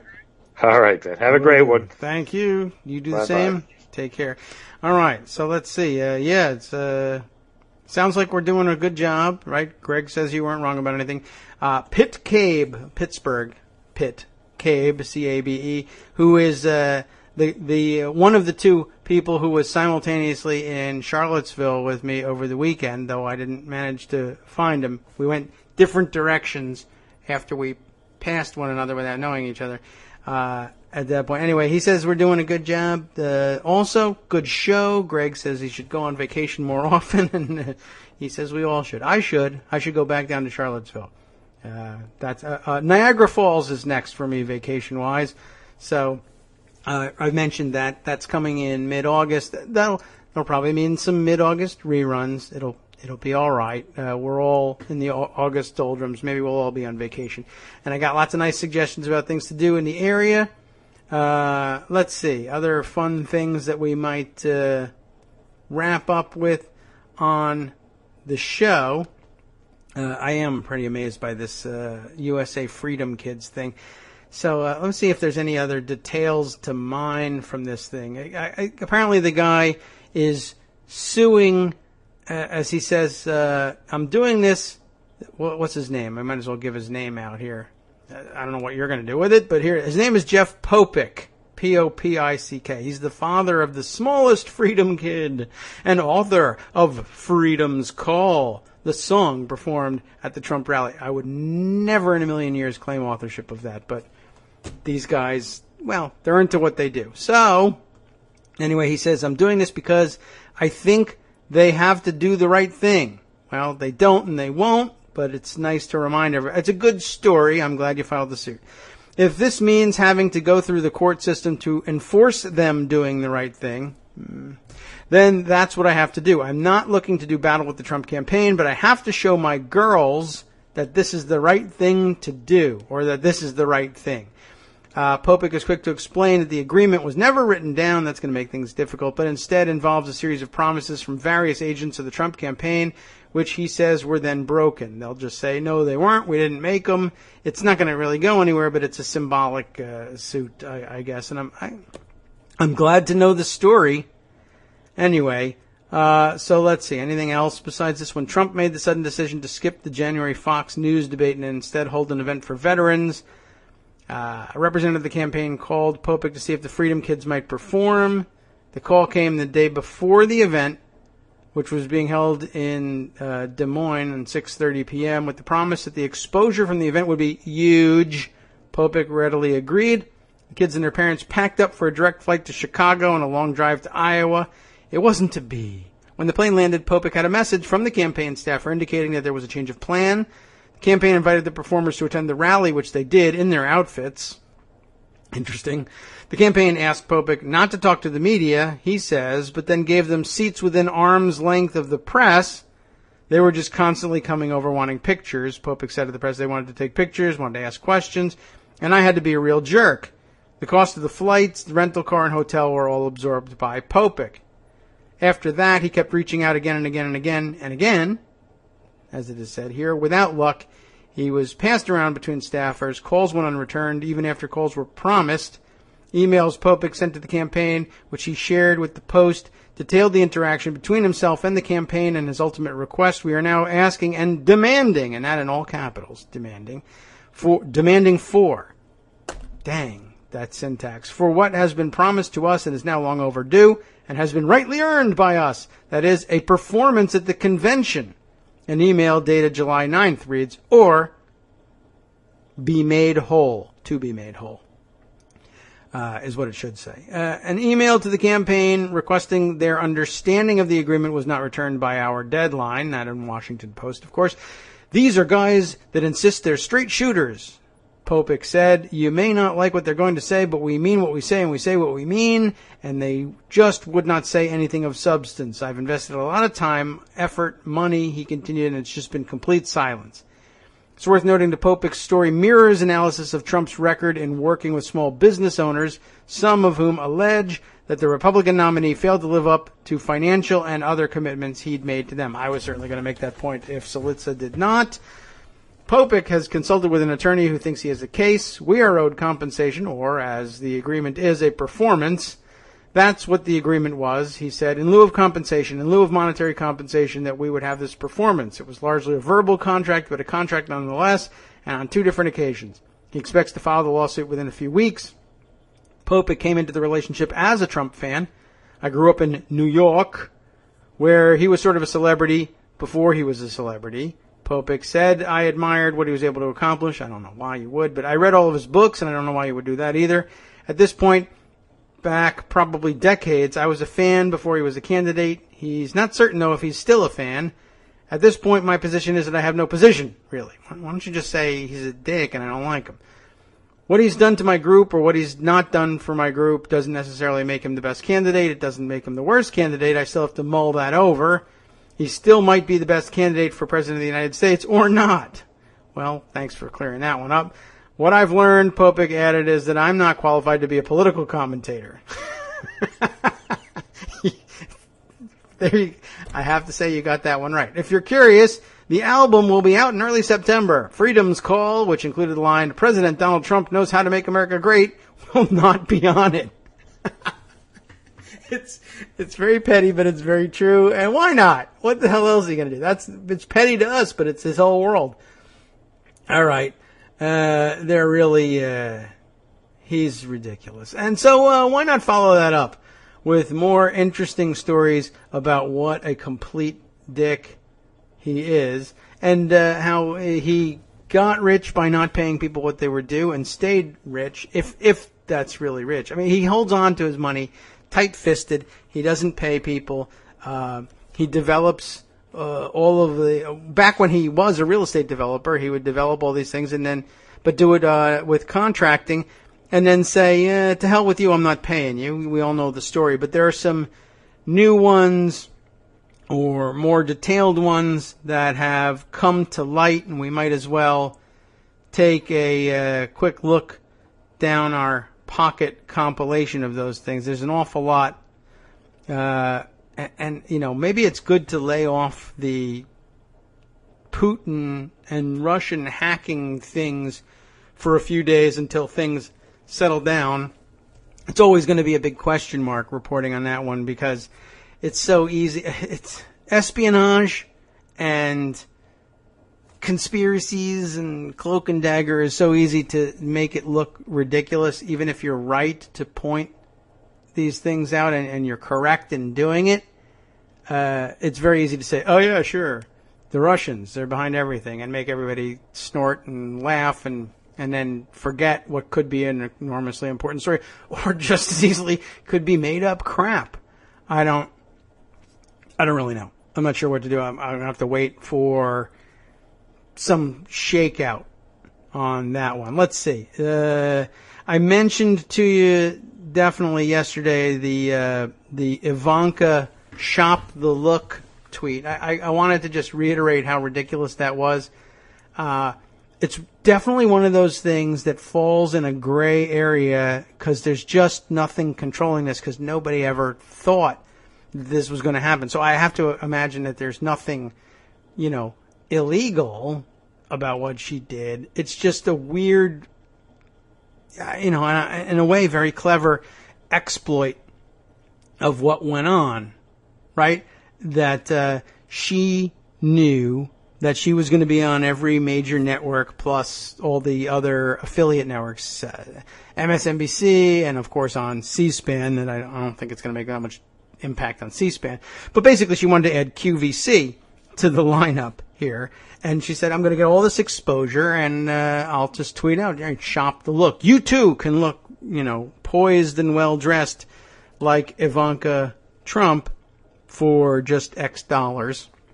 You can buy all this stuff. And I noted that there was some commentary on it. Like, if you actually take a look at the shoes and the dress, you will note that, well, essentially, Ivanka has a, top-notch designer dress and pair of shoes from elsewhere that she pays top dollar for to look her best. And then the Ivanka Trump line will sell you a knockoff of that dress and of those shoes for less, considerably less, but still too much for anybody, for most middle-class folks to actually afford it, if there are any who actually want it.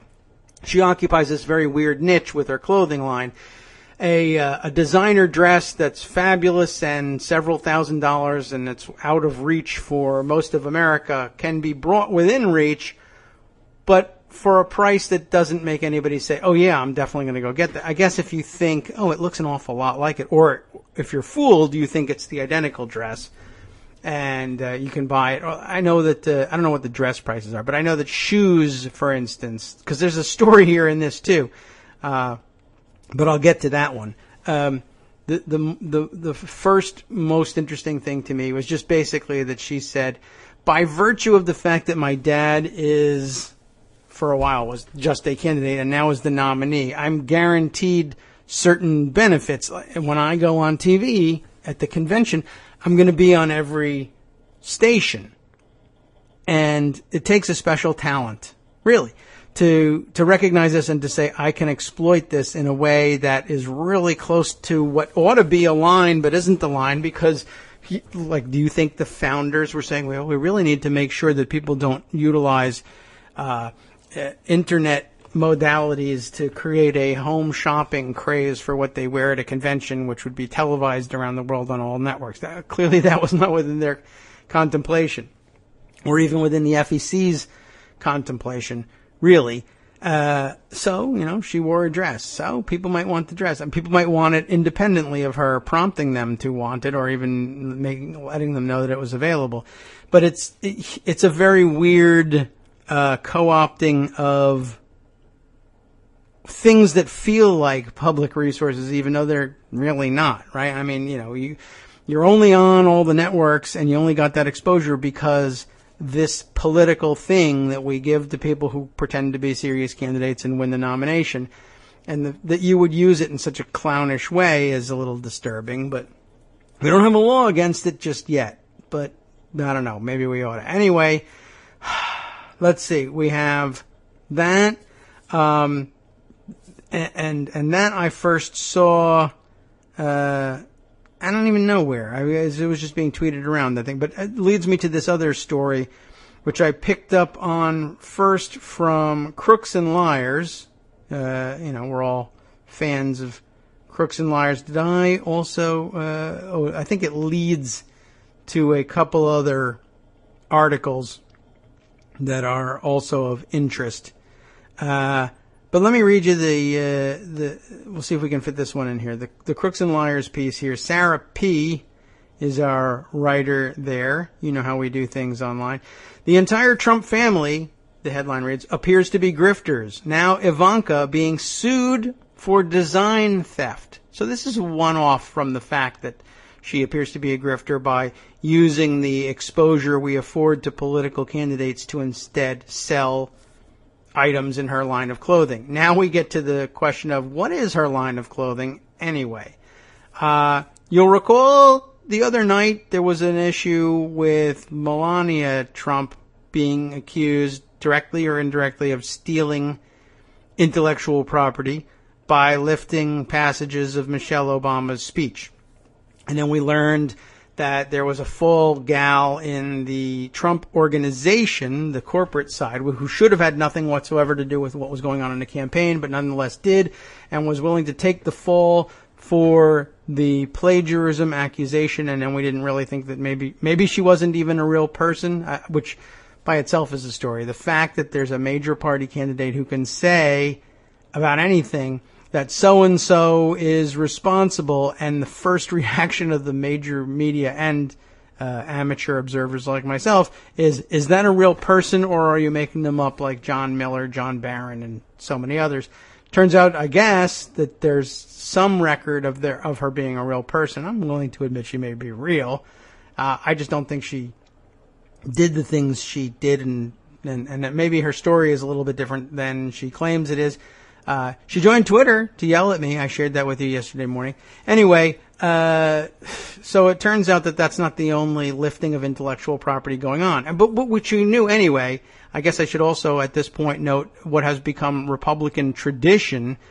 The party of property rights loves nothing more than to ignore personal, or rather intellectual property rights, and steal music during its campaigns. That's never going to stop, and largely because there's no way to actually stop them. The FEC doesn't have the teeth to do it. They're not even the right agency. So basically people say cease and desist, and then, but by that time the event is over.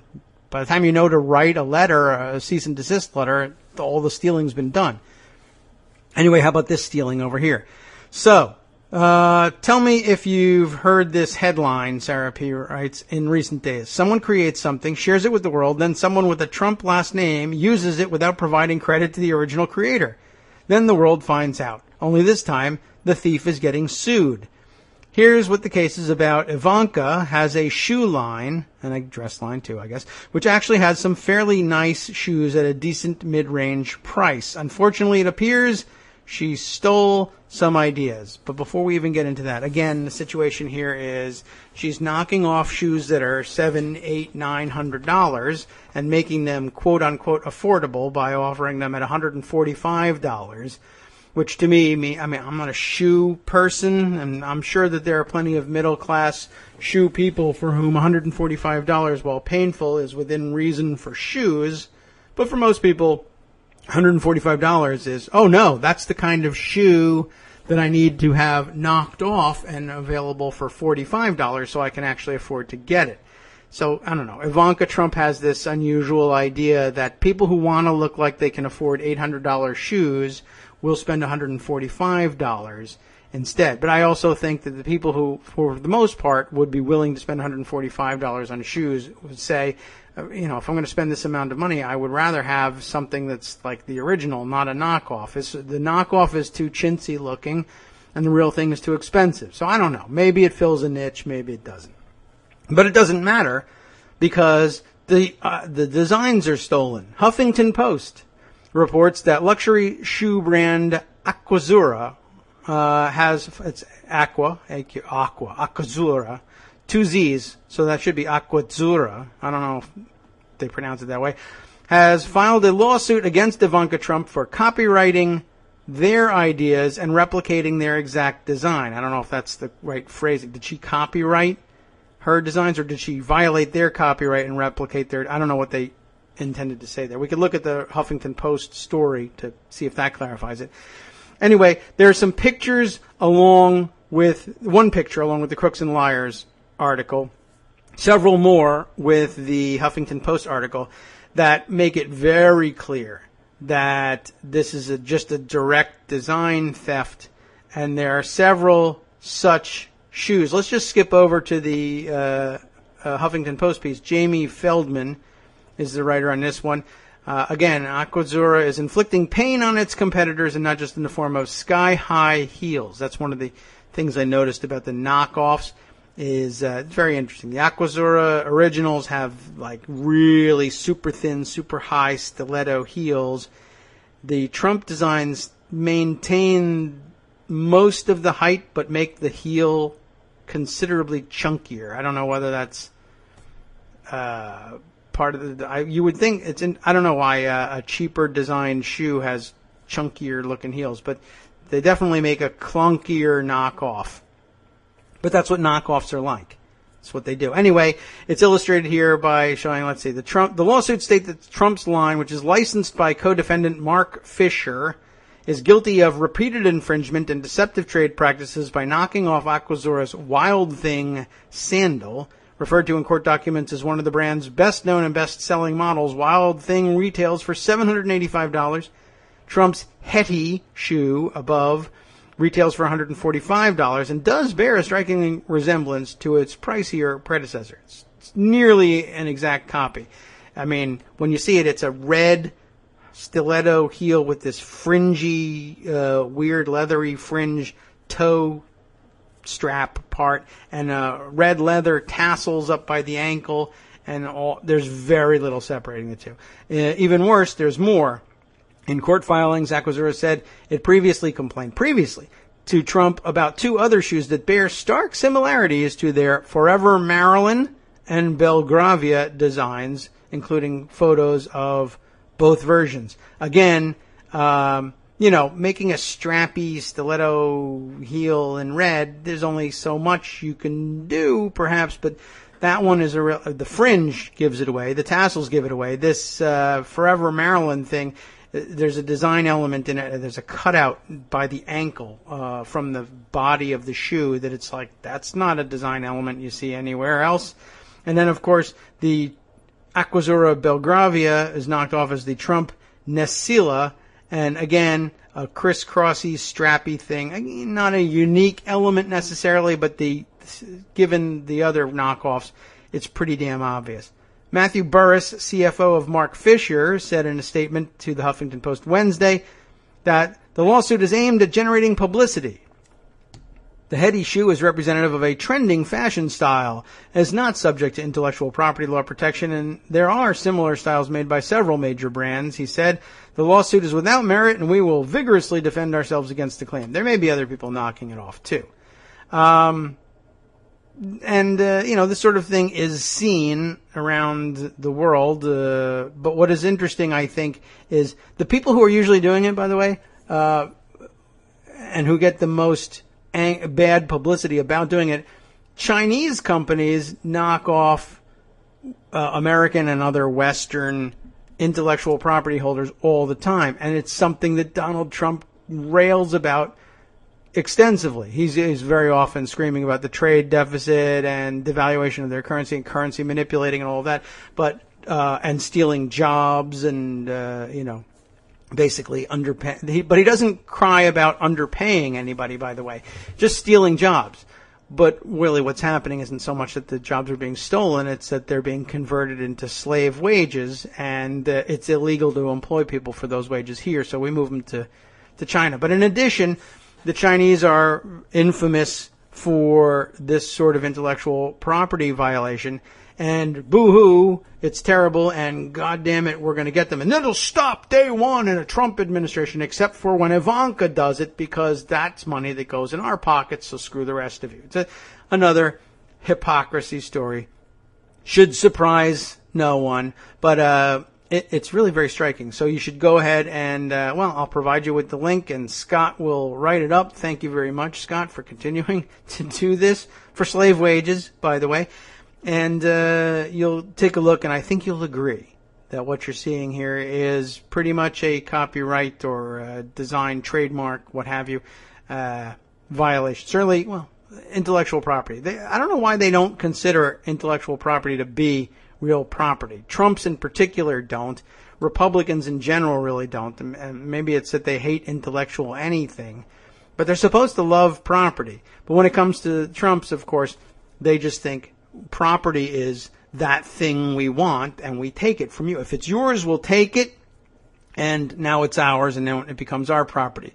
There's a story we won't have time to share in detail, but I remember we shared the other day the story of, the piano guys that sold several pianos to the Trump Taj Mahal and then didn't get the fair share payment for it, and they got negotiated down, further and further, and then it was like, well, your business is going to close. Do you want $10 per piano or not?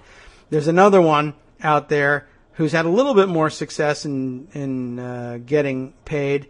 A paint store that in Florida that provided the paint and the painting services, perhaps too, for his golf resort in Florida, and then once again got screwed out of payment. They not only did they sue and win, and the payment was only a $35,000 bill, but they sued and sued for their attorney's fees as well. They spent $300,000 suing Trump for the $35,000 he still owed them, which is exactly why Trump does what he does. He knows that most people will refuse, for good reason, to spend the $300,000 it'll take to drag them into court and finally corner them and make them admit, yes, we owed you $35,000, but screw you, fine.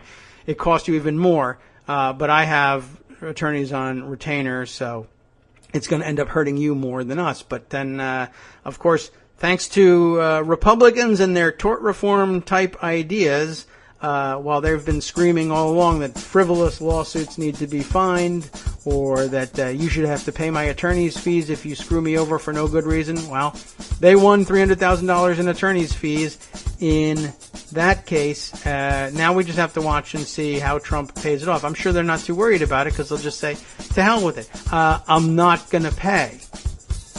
And let's see whether, particularly now, this is a fantastic experience, set of circumstances for Trump. He can say, what is he going to do? A district judge in Florida is going to compel me, hold me in contempt. You're going to try and imprison me for the $300,000 in legal fees while I'm running for president? The hell with that. That's a violation of everything there ever was under the Constitution, which I love. We'll talk a little bit more about how he's exploiting his particular situation now that he has been nominated for the presidency and how he's using it in unusual and unprecedented ways. But for now, time to hand things over to the guys at the after show for the Red Sky at Morning Tuesday show. What's it all about? A Texas cemetery finally agrees to stop segregating the quick and the dead. Doctors bribed by Big Pharma to prescribe new brand-name drugs complain of the loss of free lunches, lap dances, and Caribbean junkets since the Affordable Care Act has been enforced. And the Department of Justice charges that an elder care company placed thousands of seniors in nursing homes to defraud Daily Co's Medicare and Medicaid. On networksradio.com.